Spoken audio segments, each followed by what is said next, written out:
Who told you must have a breakfast in the morning, a lunch in the afternoon and evening? Nothing. Whenever you feel hungry, you eat something. When you don't feel hungry, don't eat nothing. In the olden days, one pediatrician killed a lot of children in America. He said, time feed a child. 2 o'clock, breastfeeding. 3 o'clock, something else. 4 o'clock, something else. Then when a lot of children died, he said, I'm sorry. Child knows when it wants food. It cries. Feed it. Don't overload it. I wrote a letter to Abdul Kalam. Why send a man to moon? 100,000 crores of Indian money. We have 45 million Indian children who do not have more than not even one meal. They are suffering from a disease called NIDS. Have you heard of NIDS?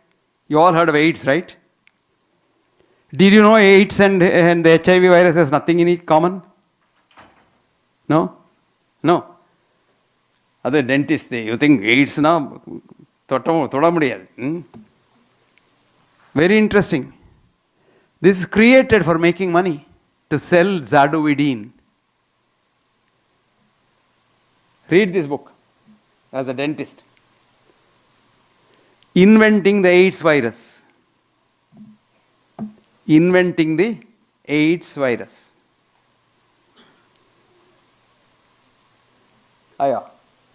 Written by Peter Duesberg. Peter Duesberg. Duesberg. He's professor of virology in the Berkeley University. And this book has a foreword by a Nobel laureate who was the father of PCR test. What's his name? PCR test. What was the name? Kary Mullis. And Kary writes, Peter and I don't know what causes AIDS, but there's no cause for AIDS.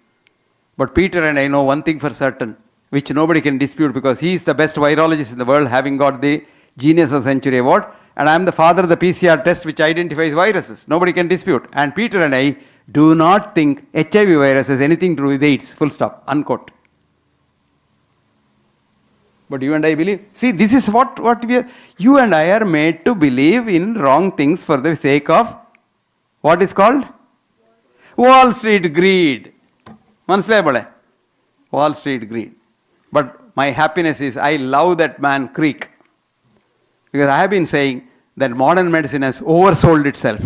And it is coming near its end. It's almost at its end. And that's why in the West there is a craze for alternate medicines. Would you know the budget of Europe's last year's alternate medicine?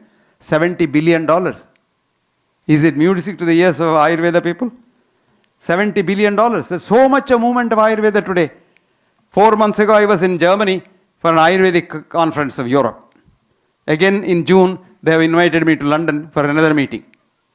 See, there's a thick movement. Universities are interested. People are interested in Ayurveda because they have almost seen the horizon of Western medicine, non-scientific medicine, using linear mathematics as the base. And linear mathematics cannot be the base of modern science of human beings because human being is non-linear. Universe is non-linear. And quantum physics now says non-locality, things happen elsewhere. Supposing I am thinking about my friend in London now, some photons of mine will be acting on that man and you wouldn't believe it happens, You seriously think.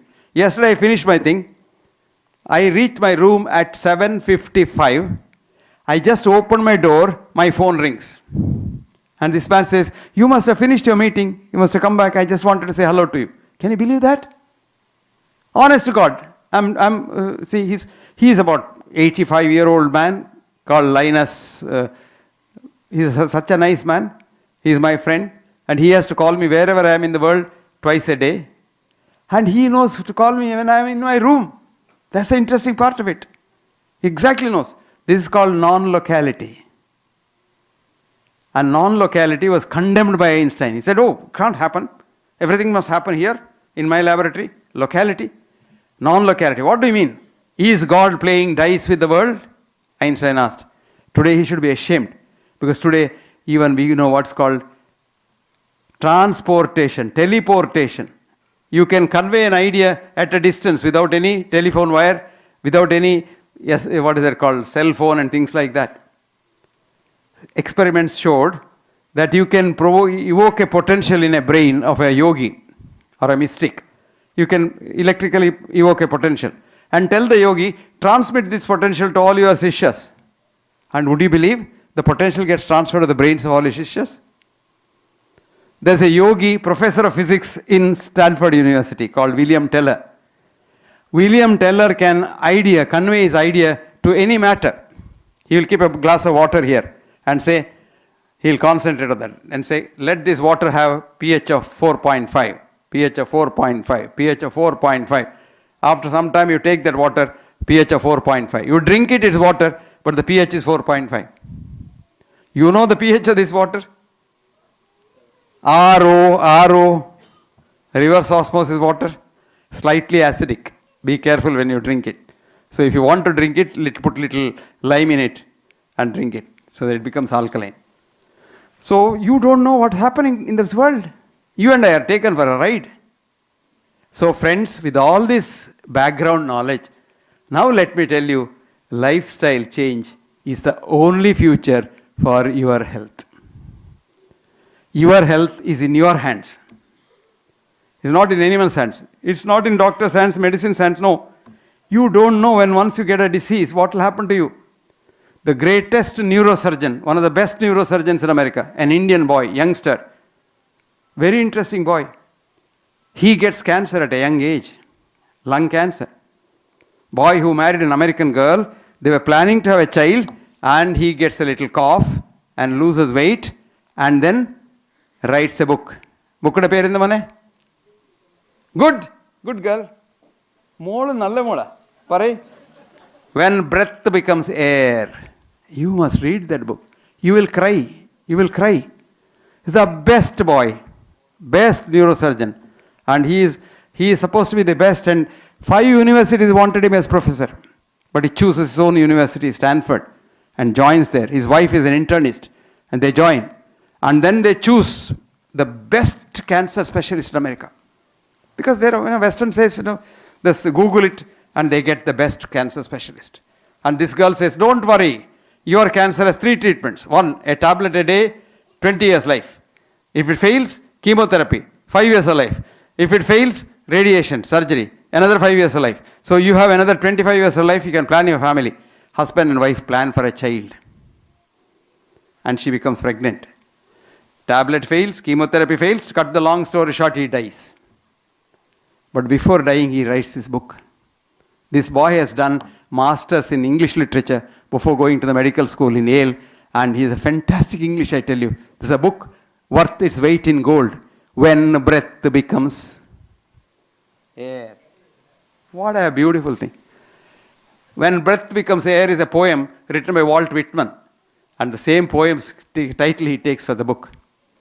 And if you read that book, you know, this relying on doctors, medicines and things like that is like relying on the devil. You rely on yourself. You say, let me not get cancer. If I get cancer, God only can help. I mean, if money can do and treatment, Jayalalitha would have died. Would she have died? She shouldn't have died. Because she can command anything in the world. But then, it has limitations. That is why don't get into a situation where you go into that, what is called the mortuary, pre-mortuary. That is intensive care unit. Ultimate destination is the mortuary. But before that, you go through the intensive care unit so that you drain yourself of all your savings and your other things. So, lifestyle. What a beautiful saying. Very simple, very simple. Eat half of what you want to eat. Supposing you want to eat 4 idlis, stop at 2 idlis. You will live probably another 20 years longer. Studies showed rats fed full stomach lived half the time of rats just fed half stomach. Can you believe that? So stop when you think you can eat equal amount. And eat in moderation and don't have any restrictions. Who told you must have a breakfast in the morning, a lunch in the afternoon and evening? Nothing. Whenever you feel hungry, you eat something. When you don't feel hungry, don't eat nothing.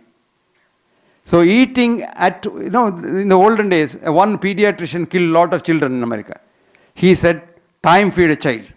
2 o'clock, breastfeeding, 3 o'clock, something else, 4 o'clock, something else. Then when a lot of children died, he said, I'm sorry. Child knows when it wants food. It cries. Feed it. Don't overload it.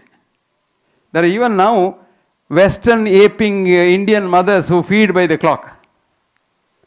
Don't do that. You also don't do that. But one good advice which I gave yesterday is good. Don't eat after the sundown. These Jains, the Jiten and all, they don't eat after sundown. They call it as palahara. That means they eat everything other than rice. That's Alvana?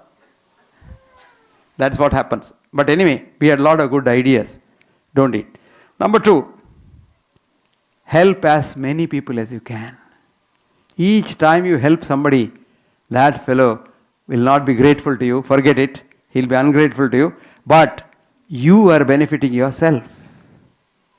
Because your body is built in such a way that paropakarartham idam shariram. You are here for others. And so try to do good to everybody. But the minute you do some good to somebody, follow Jesus. Let not the right hand know what the left hand does. Forget. And if you forget, you're happy. If you don't forget, and if you say, okay, I help B.M. Hegde, and when B.M. Hegde harms you, you feel terribly bad. And there was Ashutosh Mukherjee was a great teacher in Bengal. He was told one day, by he was an old man, somebody said, see, so-and-so was bad-mouthing you so badly. Then he smiled. Here, I am telling you the truth, why are you smiling? He smiled and said, no, I am only thinking, when did I help him? Because if you don't help somebody, they won't badmouth you. So you forget, but help you must. You must go out of your way to help sometimes. Because it helps you. Because he is you. Remember that? You and I are just leptoquarks. He is a leptoquark. And the same leptoquark exchanges between you and him. And you have the same consciousness and same mind. And his mind and your mind are connected. So if you help someone else or someone else helps you, he or she gets the benefit out of it. And that's the next thing that you do. Ayurveda is so good. Nitya, hita, mita, ahara, sevi. In moderation, what you like. A lot of people say, you'll sit down there and say, does it have cholesterol? Does it have this, that? That itself will give you blood pressure. Whether it is cholesterol or poison, you eat it, finished. And this eating that we have been doing, our ancestors have been doing, has come by what's called observational research. Why didn't people eat some poisonous fruit? They have seen over thousands of years that eating that fruit will kill you. And how did we choose? Who told you to eat rice? Who told you to eat wheat? Like for example, why do you eat potato and sweet potato? Solanaceae plants are there in the wild for 500 varieties, but only 2 varieties you eat. The rest of them are all poisonous.